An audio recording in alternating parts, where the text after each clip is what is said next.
ఈ వీడియోలో RTI act గురించి తెలుసుకుంటాం. ఫస్ట్ ఈ యాక్ట్ని ఏమంటామంటే the right to information act 2005 అని అంటాం. షార్ట్కట్లో ఆర్టీఐ యాక్ట్ 2005 అని అంటాము. అసలు ఆర్టీఐ యాక్ట్ ఏ విధంగా వచ్చింది అనేది ఒకసారి చూస్తాము. యాక్చువల్గా ప్రీ ఇండిపెండెన్స్ అంటే ఇండిపెండెన్స్కి ముందు అఫీషియల్ సీక్రెట్స్ యాక్ట్ 1923 అని చెప్పి చాలా వరకు సమాచారాన్ని అంతా సీక్రెట్గా ఉంచేవారు. ఎందువల్లంటే అది ఇబ్బందులు కలిగిస్తుందని చెప్పి సమాచారాన్ని ఎవరికి కూడా అందుబాటులో ఉంచేవారు కాదు.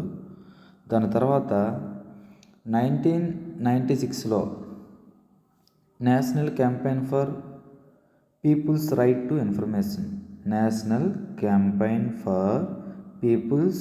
టు ఇన్ఫర్మేషన్ అని చెప్పి ఈ ఆర్టీఐ ద్వారా సమాచారాన్ని పొందేందుకు ఈ క్యాంపెయిన్ స్టార్ట్ చేశారు.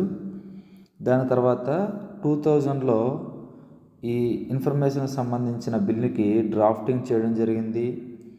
ఆ డ్రాఫ్టింగ్ పేరే ఫ్రీడమ్ ఆఫ్ ఇన్ఫర్మేషన్. దీన్ని బిల్లుని ఏర్పాటు చేసి పార్లమెంట్లో ప్రవేశపెట్టడం ఇదంతా చేసేటప్పటికి 2002 అయిపోయింది. కానీ ఇది అంత తగినంతగా లేదని భావించడం జరిగింది. ఈ బిల్లు పేరు ఫ్రీడమ్ ఆఫ్ ఇన్ఫర్మేషన్ బిల్. దీని తర్వాత ఫైనల్గా 2005లో ఈ ఫైనల్ వెర్షన్ అనేది రావడం జరిగింది. దాన్ని పార్లమెంట్లో కూడా ఆమోదించడం జరిగింది. ఇది దేని ప్లేస్లో వచ్చిందంటే దీనికి ముందు వచ్చిన ఫ్రీడమ్ ఆఫ్ ఇన్ఫర్మేషన్ బిల్ ప్లేస్లో రైట్ టు ఇన్ఫర్మేషన్ యాక్ట్ అని వచ్చింది.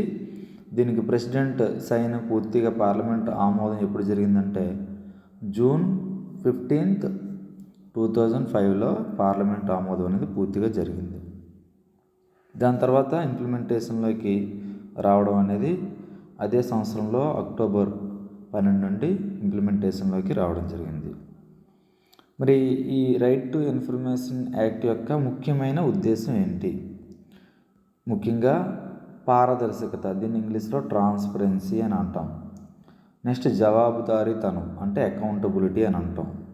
అంటే ప్రభుత్వానికి సంబంధించిన సంస్థలు ఏవైతే ఉంటాయో లేదా ప్రభుత్వం నుండి ఎక్కువ నిధులను పొందే సంస్థలు ఏవైతే ఉంటాయో అవన్నీ కూడా ట్రాన్స్పరెన్సీగా ఉండాలి. ప్రతిదాన్ని కూడా ప్రజలకు తెలియజేసేలాగా ఉండాలని చెప్పి దీని యొక్క ముఖ్యమైన ఉద్దేశం.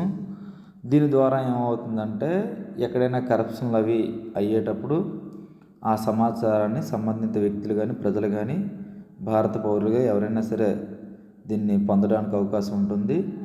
తద్వారా అక్కడ జరుగుతున్న అక్రమాలని అరికట్టడానికి అవకాశం ఉంటుంది.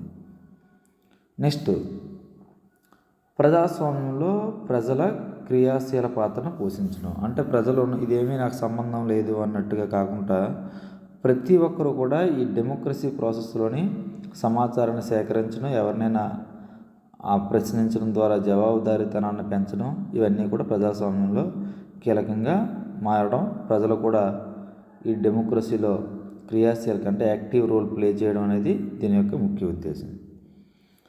నెక్స్ట్ ఈ ఆర్టీఐ చట్ట నిర్మాణం ఏ విధంగా జరుగుతుంది, మొత్తం ఎన్ని చాప్టర్స్ ఉంటాయి, ఏ చాప్టర్ దేని గురించి చెప్తుంది, సెక్షన్స్ ఎన్ని ఉంటాయి అన్నది ఇందులో ఓన్లీ ప్రిలిమినరీ ఇన్ఫర్మేషన్ మాత్రం చూస్తాం.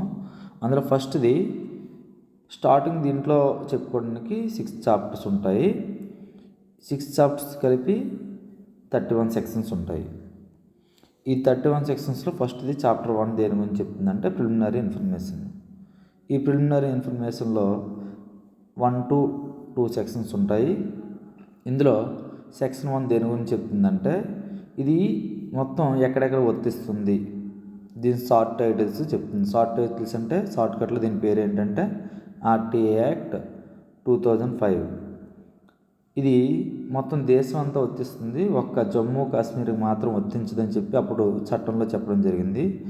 కానీ 2019లోని ఆర్టికల్ 370ని రద్దు చేయడం వల్ల ఇప్పుడు జమ్మూ కాశ్మీర్కి కూడా ఈ చట్టం అనేది వర్తిస్తుంది. నెక్స్ట్ సెక్షన్ 2లో ఏముంటాయంటే ఇందులో ముఖ్యమైన పదాలు, ఆ పదాల యొక్క నిర్వచనాలు ఉంటాయి. ఉదాహరణకి పబ్లిక్ అథారిటీ, ఇన్ఫర్మేషన్ అంటే ఏంటి, రైట్ టు ఇన్ఫర్మేషన్ అంటే ఏంటి, ఇవన్నీ కూడా ఉంటాయి. నెక్స్ట్ చాప్టర్ 2లోని రైట్ టు ఇన్ఫర్మేషన్ అనేది ఎవరెవరు బాధ్యులు, ఎవరి రెస్పాన్సిబిలిటీ అనే దాని గురించి ఇందులో ఉంటుంది. ఇందులో సెక్షన్ 3 ప్రతి పౌరుడికి కూడా ఇన్ఫర్మేషన్ మీద హక్కు ఉంటుందని చెప్తుంది. సెక్షన్ 4 పబ్లిక్ అథారిటీస్, ప్రభుత్వ అధికారులు సమాచారాన్ని యాక్టివ్గా, ప్రొయాక్టివ్గా అందరికీ కూడా అందించాలని చెప్తుంది. సెక్షన్ 6 నుండి 7 ఎలా ప్రాసెస్ చేయాలన్న దాని గురించి చెప్తుంది. టైం లిమిట్, అప్లికేషన్ ఇచ్చినప్పటి నుండి 30 రోజుల్లో సమాచారం ఇవ్వాలని చెప్తుంది. అలాగే సమాచారం ఒకవేళ ఒక జీవితానికి సంబంధించింది కానీ, స్వేచ్ఛకు సంబంధించింది కానీ అయితే 48 గంటల్లో సమాచారాన్ని అందించాలని చెప్తుంది. చాప్టర్ 3 ఈ సమాచార హక్కు చట్టాన్ని సక్సెస్ఫుల్గా ఇంప్లిమెంట్ చేయడానికి జాతీయ స్థాయిలో సెంట్రల్ ఇన్ఫర్మేషన్ కమిషన్ని ఏర్పాటు చేస్తారు. దీనికి సంబంధించిన సెక్షన్స్ 12 to 14.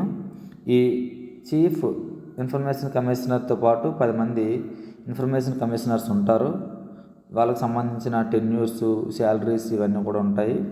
అలాగే చాప్టర్ 4లోని స్టేట్ ఇన్ఫర్మేషన్ కమిషన్, అంటే రాష్ట్రానికి సంబంధించి స్టేట్ ఇన్ఫర్మేషన్ కమిషన్ ఏర్పాటు చేస్తారు. సేమ్ దీనిలో కూడా జాతీయ స్థాయిలో లాగే ఒక state chief information commissioner, state information commissioners 10 వరకు గ్యారెంటీగా, తప్పనిసరిగా 10 మంది ఉండాలని కాదు, 10 వరకు నియమించవచ్చని ఉంటుంది. అలాగే వీటి యొక్క పవర్స్, అప్పీల్స్, పెనాల్టీస్ ఇవన్నీ కూడా ఇందులో ఉంటాయి. ఇందులో సెక్షన్ 8 దేని గురించి చెప్తుందంటే చీఫ్ ఇన్ఫర్మేషన్ కమిషనరు అలాగే స్టేట్ ఇన్ఫర్మేషన్ కమిషనరు వాళ్ళ యొక్క అర్హతలు, ఫిర్యాదులు ఏ విధంగా పరిశీలించాలి, చట్టాన్ని అమలు చేసేది ఏ విధంగా చూడాలన్న దాని గురించి ఉంటుంది. సెక్షన్ 19 అప్పీల్ ప్రాసెస్ ఏ విధంగా ఉంటుందన్న దాని గురించి చెప్తుంది. నెక్స్ట్ మిస్సెలేనియస్, ఇతర అంశాలు ఏవైనా ఉంటే దానికి సంబంధించినవన్నీ కూడా ఈ 21 నుండి 30 వరకు ఈ చాప్టర్ 6 సెక్షన్ 21 నుండి 31 వరకు ఉంటాయి.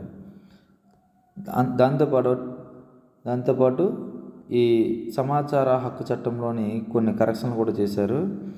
ఆ కరెక్షన్లు ఏంటంటే 2019లోని దీనికి సవరణ ద్వారా చెప్పింది ఏంటంటే ఈ చీఫ్ ఇన్ఫర్మేషన్ కమిషనరు అంటే జాతీయ స్థాయిలో ఉంటారు, లేదా స్టేట్ ఇన్ఫర్మేషన్ కమిషనర్ యొక్క టెన్యూర్ అంటే వాళ్ళ యొక్క కాలపరిమితి ఎన్ని సంవత్సరాలు అనేది ఈ 2019 అమెండ్మెంట్ చట్టం ద్వారా కేంద్రం నిర్ణయిస్తుంది. శాలరీ కూడా కేంద్రమే నిర్ణయిస్తుంది అని చెప్పడం జరిగింది. యాక్చువల్గా ఇనీషియల్గా అయితే వీళ్ళ యొక్క టెన్యూరు 5 years కానీ లేదా వాళ్ళకి 65 years కానీ వచ్చే వరకు ఉంటుందని చెప్పి చట్టంలో ఉంది. కానీ ఈ సవరణ జరిగిన తర్వాత దాన్ని 3 yearsకి తగ్గించడం జరిగింది, లేదా 65 years, రెండిట్లో ఏది ముందైతే అది. అలాగే వీళ్ళ యొక్క శాలరీస్ కూడా చీఫ్ ఎలక్షన్ కమిషనరు అలాగే అదర్ ఇన్ఫర్మేషన్ కమిషనర్స్ అయితే ఎలక్షన్ కమిషనర్స్తో సమానంగా శాలరీ అని చెప్పారు. దాన్ని కూడా సవరించడం జరిగింది. అవి డీటెయిల్స్ నెక్స్ట్ వీడియోలోని చూస్తాం.